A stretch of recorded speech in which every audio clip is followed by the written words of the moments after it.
Number 1. Andrei Chikatilo, the Rostov Ripper. There are names in the history of crime that become synonymous with an entire era of fear, and in Russia, no name carries more weight than that of Andrei Romanovich Chikatilo. Born on October 16, 1936, in the small rural village of Yabloknoy in the Ukrainian SSR, Chikatilo entered the world during one of the most devastating periods in Soviet history. The region was gripped by the Holodomor, a catastrophic famine engineered by Stalin's forced collectivization policies, which wiped out millions of lives across Ukraine and the surrounding Soviet territories. Chikatilo's mother, Anna, raised him in conditions of extreme poverty and psychological trauma, and she repeatedly told her young son a haunting story, that his older brother, Stepan, had been taken and consumed by starving neighbors during the worst years of the famine. Whether that story was entirely true has never been confirmed by historical records, but its impact on the young Andrei was profound and lasting. He grew up in a one-room hut, malnourished, psychologically isolated, and deeply fearful of the world around him. He suffered from a condition believed to be hydrocephalus at birth, which caused chronic bedwetting well into his adolescent years, and his mother, overwhelmed and frightened herself, responded with harsh punishment rather than compassion. The humiliation of that experience became one of the defining threads of his psychological development. During World War II, the family endured the Nazi occupation of their region, and Chikatilo witnessed the destruction and suffering that came with it, adding yet another layer of trauma to a childhood already marked by hardship and fear. Despite all of this, Chikatilo was academically driven and threw himself into his studies as a way of escaping the bleakness of his circumstances, but he failed his entrance examination to Moscow State University, a rejection that devastated him deeply, as education represented his only visible path out of poverty. He completed his mandatory military service, worked briefly as a telephone engineer, and eventually moved to the city of Rodionovo-Nesvetevsky near Rostov in 1960. It was there that his younger sister, concerned about her brother's complete inability to form relationships with women, arranged for him to meet a local woman named Faina.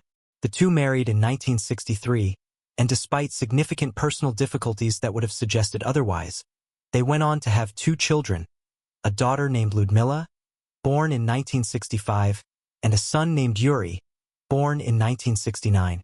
To the outside world, Chikatilo appeared to be an ordinary Soviet citizen living an ordinary life. In 1971, he completed a degree in Russian literature through a correspondence course and transitioned into a career as a schoolteacher. But his time as a teacher was troubled from the very beginning. He was unable to control his classrooms, students mocked him openly, and colleagues found him strange and socially awkward. More alarmingly, complaints began to surface about his inappropriate conduct toward children in his care, and he was forced to move from school to school as each institution became aware of the accusations against him. He eventually found a position at a mining school in the city of Shakhty, near Rostov, and it was in Shakhty that the course of his life, and the lives of dozens of others, changed irrevocably. In 1978, Chikatilo purchased a small shack on the outskirts of the city, and on December 22nd of that year, he lured 9-year-old Lena Zakotnova away from her regular path and took her to that shack, committing a crime that would begin one of the longest and most devastating series of murders in Soviet history. The Soviet legal system, hampered by its own bureaucratic rigidity and the political pressure to demonstrate that serial crime was a Western phenomenon rather than a Soviet one, initially pinned the Zakotnova case on an innocent man named Alexander Kravchenko, who was convicted and later executed for a crime he did not commit. Chikatilo, therefore, walked free. Over the following 12 years, from 1978 through 1990, Chikatilo continued to seek out vulnerable individuals, young women, children, and runaways, near bus stops and train stations across the Soviet Union, using his appearance as an ordinary middle-aged man and later as a factory worker whose job required frequent travel to move undetected between cities. The investigation that pursued him became one of the largest in Soviet history. At one point, over 1,000 officers were involved in the search for the unknown killer, and investigators even set up surveillance operations at transportation hubs across southern Russia and Ukraine. In a remarkable twist that speaks volumes about the chaos of the investigation, Chikatilo was actually detained as a suspect in 1984 and held briefly, but was released because his blood type did not appear to match the biological evidence found at crime scenes. a result of a rare genetic anomaly that caused his secretions to differ from his actual blood type, a discrepancy that investigators at the time did not understand. He was detained again briefly in 1990 near a train station in Novichoksk, where officers noted his suspicious behavior and the fact that he was carrying a briefcase and appeared to be approaching young people at the platform. This time, investigators were more careful, and surveillance was placed on him. On November 20, 1990, Andrei Chikatilo was formally arrested. What followed was one of the most extensive police interrogations in Soviet criminal history. Psychiatrist Alexander Pichushkin, who had previously constructed a detailed psychological profile of the unknown killer, was brought in to speak with Chikatilo directly, and it was in the course of those conversations that Chikatilo began to open up, eventually confessing to 56 murders. His trial began on April 14, 1992, in the city of Rostov-on-Don, and it drew massive media attention from across Russia and the international community. Chikatilo was kept inside an iron cage in the courtroom, partly to protect him from the families of his victims, whose grief and anger filled the gallery throughout the proceedings, and his behavior during the trial was erratic and unpredictable. He interrupted the proceedings repeatedly, sang to himself, made bizarre speeches, and on at least one occasion had to be forcibly removed from the courtroom. His defense counsel argued that he was mentally unfit to stand trial, but psychiatrists who evaluated him concluded that despite his deeply disturbed psychology, he was fully aware of the nature and consequences of his actions and was legally sane. On October 15, 1992, Judge Leonid Akobzyanov delivered the verdict. Andrei Chikatilo was found guilty of 52 of the 53 murder counts against him, as well as 5 counts of criminal assault related to his time as a teacher. He was sentenced to death for each murder conviction. His appeal to the Russian Supreme Court was rejected in 1993. On February 14, 1994, Valentine's Day, Andrei Chikatilo was executed by a single gunshot to the head at Novichoksk prison. He was 57 years old. The case left Russia shaken, not only because of the sheer scale of what one man had done over 12 years, but because it forced the Soviet and post-Soviet state to confront the reality that it had suppressed, denied, and delayed acknowledging the existence of a serial killer for ideological reasons, allowing the loss of life to continue far longer than it should have. The families of his victims, women, children, and teenagers from communities across southern Russia and Ukraine, were left to process grief compounded by the knowledge that the system designed to protect them had failed them repeatedly. Chikatilo's name became known across the world, and his case remains one of the most studied in the field of criminal psychology, a haunting reminder of how ordinary a face true darkness can wear. Number 2. Alexander Pichushkin, the Chessboard Killer. If Andrei Chikatilo cast a long shadow over Russian criminal history, then Alexander Pichushkin spent his adult life deliberately trying to step into that shadow and surpass it, driven by a cold and calculated ambition that investigators and psychologists would later describe as one of the most chilling they had ever encountered in a criminal case. Pichushkin was born on April 9, 1974, in the city of Mytishi, located just outside Moscow in the Moscow Oblast. His childhood, by the accounts of those who knew him, was not marked by the extreme poverty or wartime trauma that defined the early years of Chikatilo, but it was shaped by a pivotal event that those who later studied his psychology believe fundamentally altered the course of his development. As a young child, Pichushkin fell from a swing in a playground, and the swing struck him in the forehead as he fell, causing a head injury that those around him later said seemed to change his personality noticeably. He became more withdrawn, more aggressive, and less capable of forming the ordinary emotional connections that children typically develop during their early years. He was enrolled in a school for children with learning difficulties, and it was there that he found an unlikely but important relationship with a grandfather figure who taught him to play chess. Pichushkin became genuinely skilled at the game, and the structured, strategic logic of chess appeared to appeal deeply to something in his temperament. He spent long hours in Bitsevsky Park, a large forested park in the southern part of Moscow, playing chess with the elderly men who gathered there regularly, and it was in that same park that he would later carry out the overwhelming majority of his crimes. After his grandfather died, those who knew Pichushkin said he became increasingly isolated and began to experience what he would later describe to investigators as an intense inner compulsion that he found impossible to resist. In 1992, at the age of 18, Pichushkin committed what is believed to be his first act of deliberate harm against another person, though the exact details and timing of his earliest crimes were difficult for investigators to reconstruct with precision. What is known with certainty is that from the mid-1990s onward, Pichushkin began targeting individuals, predominantly elderly or homeless men, whom he would approach in Bitsevsky Park under friendly pretenses.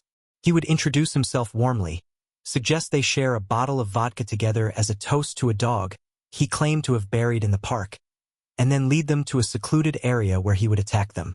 The consistency and calm with which he approached each encounter was something that deeply disturbed the investigators who would later reconstruct his methods. At his apartment, police discovered one of the most macabre pieces of evidence ever found in a Russian criminal case: a standard chessboard on which Pichushkin had recorded each of his crimes, writing the date of each killing in the corresponding square on the board. His stated goal, which he articulated openly and without apparent shame both during his interrogation and during his trial, was to fill every single one of the 64 squares on the board, one victim for every square, and in doing so to surpass the total number of victims attributed to Andrei Chikatilo. He saw it, in the most disturbing possible sense, as a competition. The investigation that eventually led to Pichushkin's arrest was significantly aided by the diligence of a young man named Sergei Moskalyov, whose mother, Marina Moskalyova, had gone missing in June 2006 after leaving a note at home saying she was going for a walk with a man she named as Alexander. When her body was found shortly afterward, investigators used the name in the note and footage from a Moscow metro surveillance camera that showed Marina in the company of a man on the day of her disappearance to identify and locate Pichushkin. On June 16, 2006, he was arrested, and when confronted with the evidence, he did not attempt to deny what he had done. Instead, he cooperated with investigators, handing over his diary and the chessboard voluntarily, and expressed what appeared to be not regret but rather a form of disappointment that he had not been able to complete the board. During his interrogation, the number of victims he claimed shifted repeatedly. He stated 48 at one point, then 49, then 61, before eventually saying the total was so high that he had simply lost count. Forensic investigators and prosecutors were able to conclusively link him to 48 confirmed murders, with evidence pointing toward additional killings that could not be proven to the required legal standard. His trial began on September 13, 2007, at the Moscow City Court, and like Chikatilo before him, Pichushkin was kept inside a reinforced glass enclosure in the courtroom during the proceedings. He showed no remorse during the trial and at various points appeared to relish the attention, making statements to the court that included his view that killing gave him a sense of release and meaning that nothing else in his life provided. His lawyer, Pavel Ivanikov, suggested to reporters that despite his outwardly defiant behavior, Pichushkin was in fact afraid of the consequences he was facing, though that fear was never visible in the courtroom. On October 29, 2007, the court found Alexander Pichushkin guilty of 48 counts of murder and 3 counts of attempted murder, making him, at that moment, Russia's second most prolific convicted serial killer of the modern era. He was sentenced to life imprisonment, with the specific condition that the first 15 years of his sentence be served in solitary confinement, one of the harshest sentencing structures available under Russian law. As of 2025, Pichushkin has been imprisoned for nearly 2 decades, and reports have emerged indicating that he is now prepared to confess to an additional 11 murders, which would raise his confirmed total to 59. The Bitsevsky Park where he carried out the majority of his crimes is still used by Moscow residents today, a fact that carries its own quiet weight for a community that spent years unaware of what was happening within its borders. Number 3. Mikhail Popkov, the werewolf. Among all the cases that define Russia's darkest chapter of criminal history, the case of Mikhail Viktorovich Popkov stands apart for a reason that goes beyond the scale of his crimes alone. It stands apart because of who he was professionally during the years he committed them. Popkov was not a drifter, not a social outcast, not someone living on the margins. He was a serving police officer, a man whose sworn duty was the protection of the very community he was systematically preying upon, and that fundamental betrayal of trust is what makes his case so particularly devastating. Mikhail Popkov was born on March 7, 1964, in the city of Norilsk in the Krasnoyarsk Krai region of Siberia, one of the most remote and unforgiving environments in all of Russia. He grew up in Angarsk, a mid-sized industrial city in the Irkutsk Oblast, situated on the banks of the Angara River in the heart of Siberia, approximately 2,600 miles east of Moscow. By all external appearances, Popkov built a stable and respectable life for himself.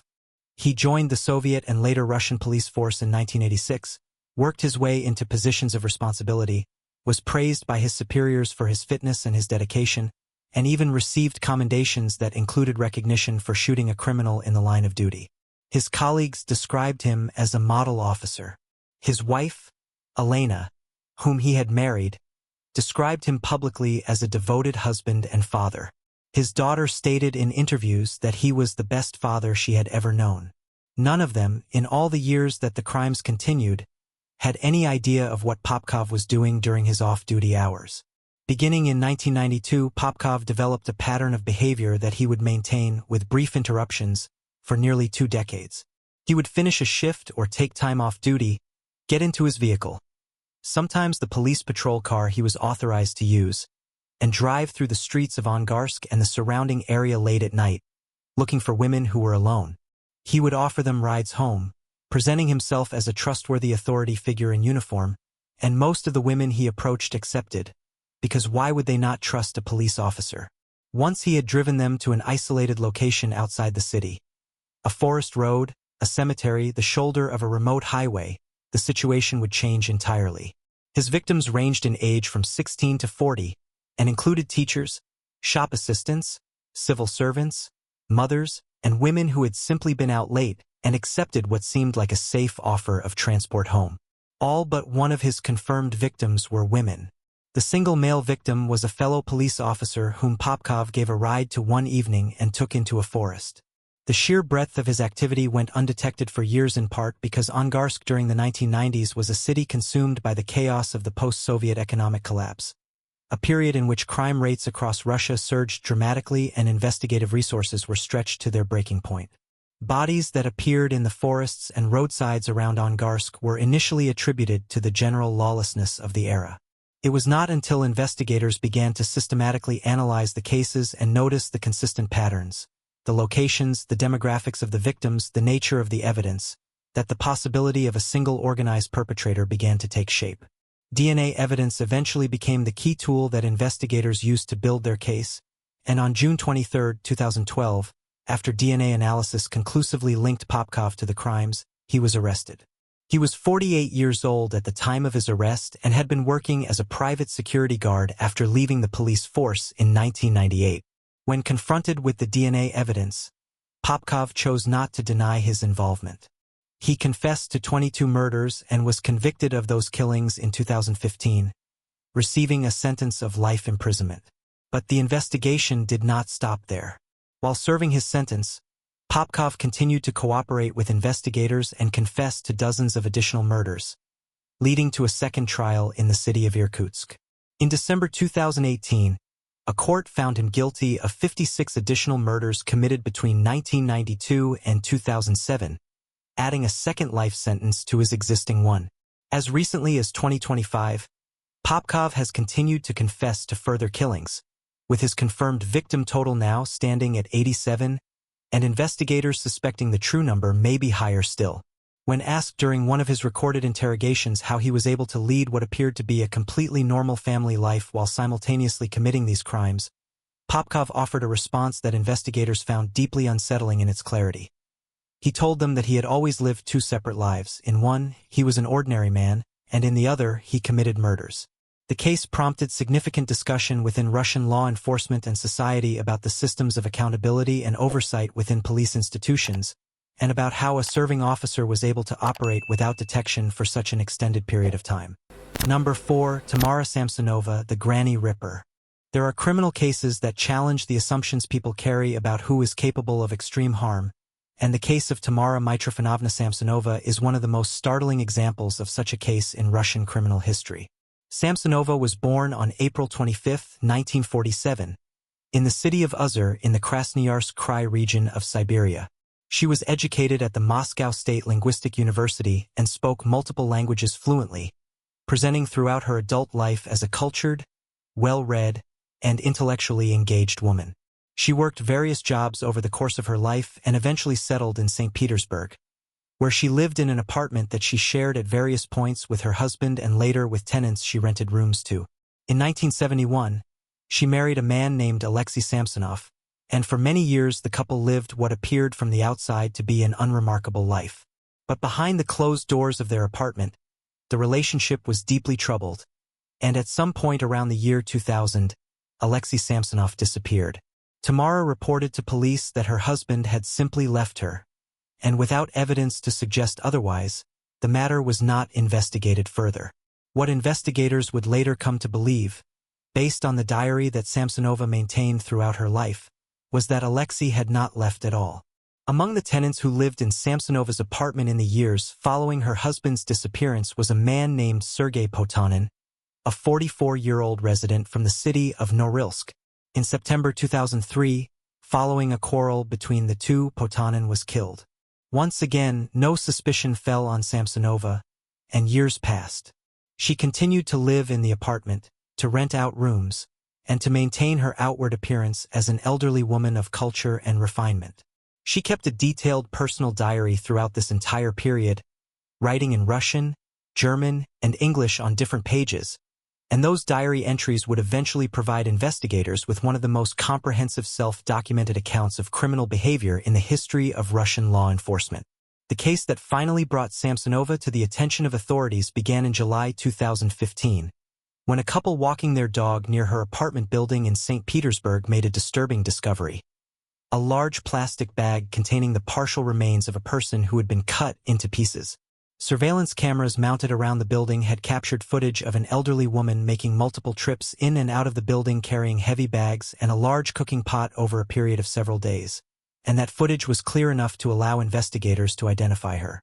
The victim was Valentina Nikolaevna Ulanova, a 79-year-old woman who had been Samsonova's roommate and close companion.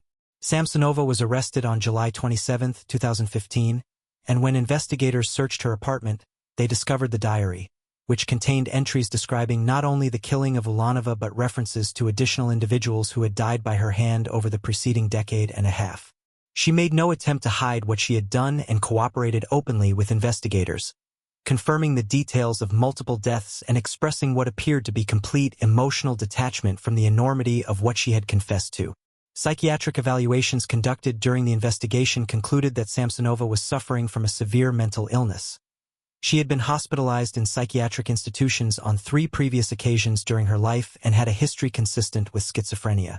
On the basis of those evaluations, the court determined that she was not criminally responsible for her actions in the legal sense, and rather than sentencing her to prison, she was committed to a secure psychiatric facility indefinitely. She was 68 years old at the time of her commitment. The case shocked St. Petersburg and the wider Russian public not only because of the nature of what had been discovered but because of the extraordinary disconnect between Samsonova's outward identity, an educated, refined, multilingual elderly woman, and the reality of what had been happening inside her apartment over the course of 15 years. Number 5. Irina Gaidamichuk, Satan in a Skirt.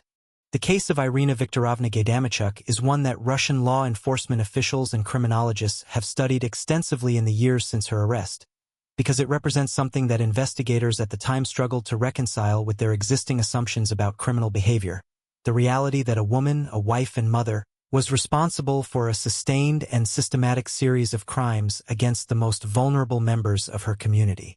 Gaidamichuk was born on May 22, 1972, in the town of Nyagin, in the Khanty-Mansi Autonomous Okrug of Western Siberia. Her early years were defined largely by the influence of her parents, who were both heavy drinkers, and by the absence of stable parental guidance that came with that environment. By the time she was a teenager, Gaidamichuk had already developed a serious dependence on alcohol herself, a problem that would define the trajectory of her adult life. In the early 1990s, she moved to the city of Krasnofimsk in the Sverdlovsk Oblast region of the Ural Mountains, where she met a man named Yuri, whom she married. The couple had 2 children together. But the marriage was strained from the beginning by Gaidamichuk's alcoholism, which became increasingly severe as the years passed. Her husband reportedly refused to give her money directly out of fear that she would spend all of it on drink, and this financial desperation, combined with her addiction, created the conditions that led to what she began doing in 2002. Beginning that year, Gaidamichuk developed a method that was as deliberate as it was deeply troubling. She would identify elderly women living alone in the villages and towns of the Sverdlovsk Oblast region and present herself at their doors dressed neatly and carrying papers, claiming to be a social services worker conducting home visits. The elderly women she targeted, most of them between 61 and 89 years of age, had no reason to doubt her. They lived in a time and a place where social services workers did make home visits, and Gaidamichuk's presentation was convincing enough that they let her in. Once inside, she would find a moment to act, using an axe or a hammer, and would then search the apartment for whatever small amounts of cash she could find. Money that she would use to purchase alcohol. In several instances, she attempted to destroy evidence by setting fire to the victim's home before leaving. Investigators working on the cases in the Sverdlovsk Oblast region during this period initially operated under the assumption that the perpetrator was a man, because the profile of the crimes, the strength required and the cold pragmatism of the method, did not fit the pattern they associated with female offenders. That assumption delayed the investigation significantly. Over the course of 8 years, from 2002 to 2010, Gaidamichuk killed 17 women. She was finally arrested in 2010 after investigators, having revisited the evidence with fresh eyes and broadened the scope of their inquiries, connected her to the crimes through a combination of witness accounts and physical evidence. When confronted by police, Gaidamichuk did not deny what she had done. She was asked during her interrogation why she had targeted elderly women, and her answer was direct. She needed money to buy vodka, and elderly women living alone were the people she believed she could approach without arousing suspicion. The Russian press gave her the nickname Satan in a skirt, and it spread quickly through national media coverage of the case. Her trial took place in 2012, and on the basis of the evidence and her own admissions, she was convicted of 17 counts of murder and sentenced to 20 years in a Russian penal colony. The presiding judge, in delivering the sentence, noted that Gaidamichuk had shown no remorse during the proceedings. The case prompted a national conversation in Russia about the vulnerability of elderly people living alone, particularly in rural communities where social services networks were thin and where the regular appearance of an official-looking stranger at the door would not have raised alarms in the way it might in a more connected urban setting. Number 6. Daria Saltykova, Salty Chika.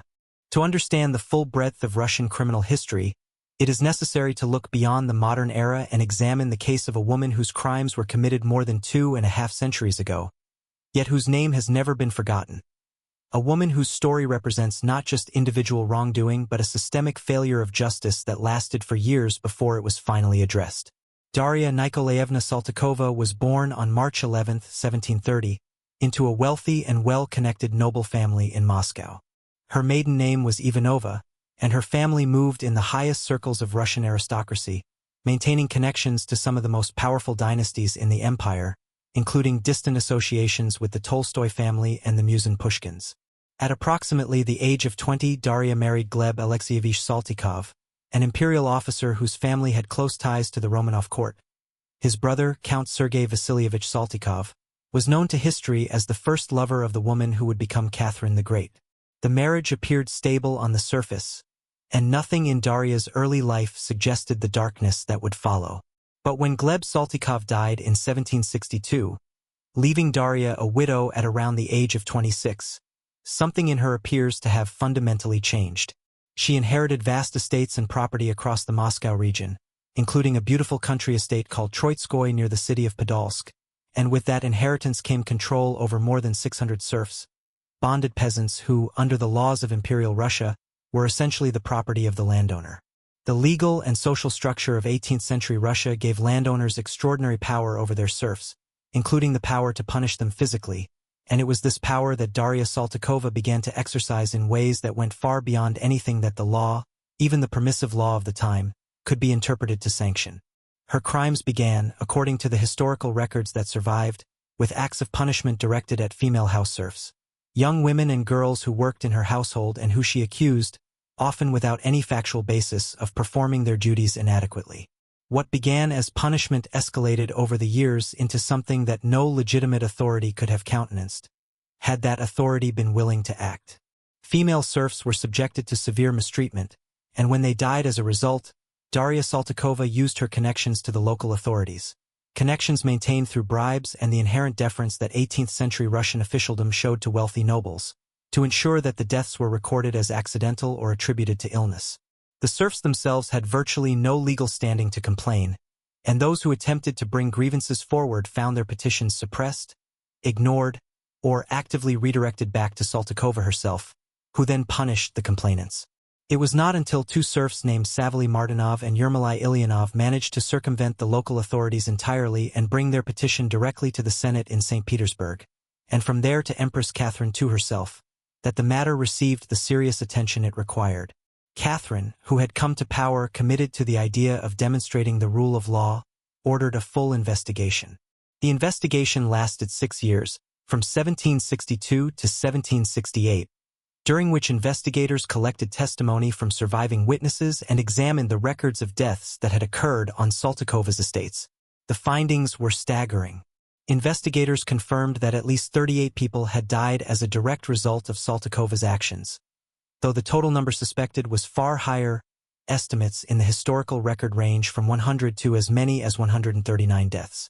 The majority of the confirmed victims were female serfs. On June 12, 1768, Daria Saltykova was formally charged and convicted. Empress Catherine, mindful of the political sensitivities involved in executing a noblewoman and concerned about the reaction of the Russian aristocracy, declined to impose the death penalty. Instead, she ordered a punishment designed for maximum public humiliation. Saltykova was taken to Moscow's Red Square, where she was made to stand in public for 1 hour with a placard around her neck reading "Torturer and Murderer." She was stripped of her noble title and all her possessions, and she was sentenced to spend the remainder of her life imprisoned in the underground cell of the Ivanovsky convent in Moscow. She was held in that cell for 33 years, in near total darkness, denied virtually all human contact, allowed only to see light through a small grate in the wall on the occasion of church holidays. Daria Nikolaevna Saltykova died in that cell on December 9, 1801, at the age of 71. Her case was the first in Russian history in which a noblewoman was publicly convicted and punished for crimes against her serfs, and it represented a watershed moment in the long and unresolved tension between aristocratic power and legal accountability in Imperial Russia. Number 7. Anatoly Onoprienko, the Beast of Ukraine. The post-Soviet collapse of the early 1990s created conditions across the former republics of the USSR that law enforcement agencies were profoundly ill-equipped to handle. A vacuum of institutional stability, a surge in organized crime, and a crisis of resources that left investigators scrambling to manage caseloads that would have been overwhelming even in the best of circumstances. It was within this environment of institutional fragility that Anatoly Yuryovich Onoprienko carried out what would become one of the most devastating series of crimes in the history of Eastern Europe, earning himself 3 nicknames that each, in their own way, captured something of the terror he inspired. The Beast of Ukraine, the Terminator, and Citizen O. Onoprienko was born on July 25, 1959, in the village of Lasky in the Zhytomyr Oblast of the Ukrainian SSR. His early life was marked by a loss that those who later studied his psychology believe was foundational to his development.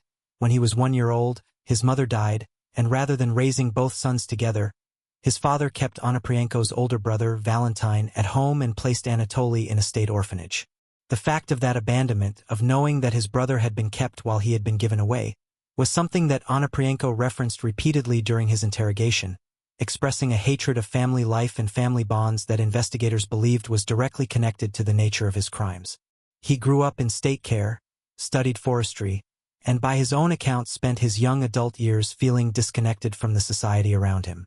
He served in the Soviet military, traveled, and worked various jobs, but by his mid-20s he had developed what he would later describe as a consuming hatred of the ordinary domestic happiness he saw in the homes of others. His first documented crimes occurred in 1989, when he and an accomplice named Sergei Rogozin carried out a series of home robberies in western Ukraine that ended in the deaths of the occupants. The two men attacked isolated farmhouses and rural properties, killing everyone inside and taking whatever valuables they could find, then burning the premises to destroy evidence. After those initial crimes, there was a period of several years during which Onoprienko traveled through Europe on forged documents, moving through Austria, Germany, and other countries, before returning to Ukraine in the mid-1990s. What followed his return was a period of escalating crimes that stretched from December 1995 through March 1996 and constituted the most intense and devastating phase of his criminal activity. During those months, Onoprienko moved through the villages of western Ukraine with a sawed-off shotgun, targeting isolated homes and farmhouses, killing every person he found inside, men, women, children, and then burning the property before moving on. He also killed individuals who happened to encounter him near the scenes of his crimes, witnesses, passers-by, people who were simply in the wrong place. The Ukrainian government's response to the wave of killings was unprecedented in scale. A national investigation was launched, involving thousands of officers, and the government dispatched National Guard units with armored vehicles to protect villages in the worst affected regions.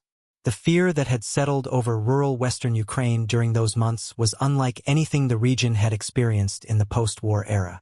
The investigation eventually broke open not through sophisticated forensic analysis but through a relatively straightforward piece of police work.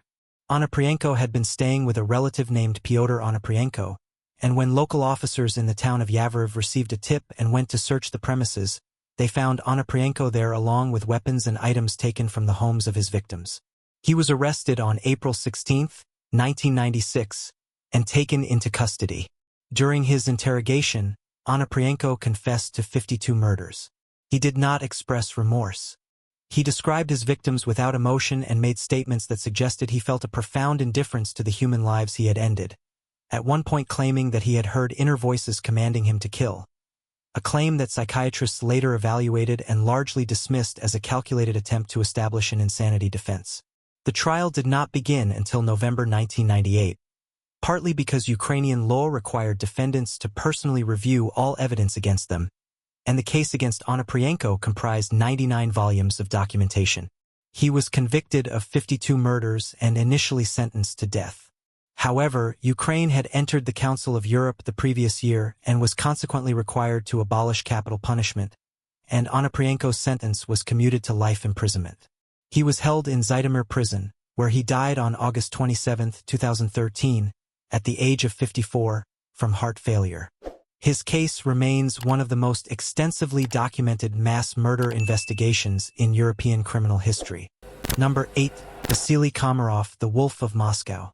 Long before the names of Chikatilo and Pichushkin became known to the world, and before the Soviet state had developed any meaningful framework for understanding or investigating the phenomenon of serial crime, a man named Vasily Komarov was operating on the streets of early Soviet Moscow with a ruthlessness and a methodology that would, in retrospect, mark him as one of the first documented serial killers of the Soviet era. Komarov was born in 1871 in Vitebsk, in what is now Belarus, into a family of modest means. His early life was not distinguished by any particular event that would have predicted what he later became. He grew up, served in the Imperial Russian Army, married a woman named Sofia, and eventually settled in Moscow, where he worked as a horse trader and a bootleg alcohol salesman in the chaotic years that followed the Bolshevik Revolution of 1917. To his neighbors and to casual acquaintances, Komarov presented as an ordinary working man of the early Soviet period. Rough-edged perhaps, heavy drinking certainly, but not someone who stood out as dangerous. Those who knew him more closely told a different story. His wife Sofia and their children lived in an atmosphere of constant fear. Witnesses who spoke to investigators after his arrest described having seen Komarov attempt to physically harm his own 8-year-old son on at least one occasion, with Sofia intervening to stop him. The neighborhood he lived in, on Shabalovka Street in a working-class district of Moscow, was one where residents minded their own business, and that culture of non-interference served Komarov well. Around 1921, a pattern began to emerge that Moscow's new Soviet police force, still finding its footing in the chaotic aftermath of revolution and civil war, found deeply puzzling. Bodies of men began appearing with regularity in the vacant lots, alleyways, and garbage dumps of the Shabalovky district, most of them discovered on Thursdays and Saturdays. The victims were all men, many of them apparent newcomers to Moscow, peasants who had come to the city looking for work or to buy livestock. Each body was found tightly bound and placed in a sack. Over the course of 2 years, 21 such bodies were discovered in the immediate area. Investigators who worked the case noted that the concentration of the bodies around the local horse market was too consistent to be coincidental, and they began looking closely at the traders who operated there. Officers observed that a man named Vasily Komarov appeared at the market regularly on Wednesdays and Fridays, the days before the bodies consistently appeared, and that he frequently arrived without a horse to sell but almost always left with a prospective customer in tow, men who were never subsequently seen alive again. Surveillance was placed on Komarov, and when police arrived at his property ostensibly to search for illegally produced alcohol, a common enforcement activity of the early Soviet period, they discovered the body of his most recent victim hidden beneath a pile of hay in his stable. Komarov attempted to flee but was recaptured quickly. During his interrogation, he confessed to 33 murders, describing how he had lured customers away from the market with the promise of showing them horses for sale, taken them back to his property, and killed them, strangling them with his hands or using a hammer, before placing their bodies in sacks and disposing of them in the surrounding area. Some victims, he admitted, had been thrown into the Moscow River and were never recovered. The trial of Vasily and Sofia Komarov was held at Moscow's Polytechnic Museum, one of the city's largest public venues, to accommodate the enormous public interest in the case. Both were convicted. When the verdict was read and Komarov was informed he was to be executed, he reportedly quipped to the assembled court that it was now his turn to be put in the sack, a darkly sardonic reference to his own method of disposing of his victims.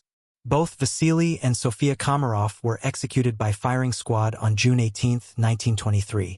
The case was significant not only because of its scale but because it forced the young Soviet government to confront the reality that serious serial crime was possible within its borders at a time when Soviet ideology preferred to present the new socialist order as one in which the conditions that produced such criminality had been eliminated. Number 9. Sergei Ryakovsky, the Balashikha Ripper. In the closing years of the Soviet Union and the turbulent early years of the Russian Federation, the Moscow region was gripped by a fear that extended well beyond the general lawlessness of the era. The knowledge that somewhere in the eastern suburbs of the capital, a figure of enormous physical presence was targeting people in parks and wooded areas and that the authorities had not yet identified who he was. That figure was Sergei Vasilyevich Ryakovsky, born on December 29, 1962, in the Saltykhovka area of Balashikha, a city in the Moscow Oblast located just east of the capital's outer boundary. Ryakovsky was an exceptionally large man.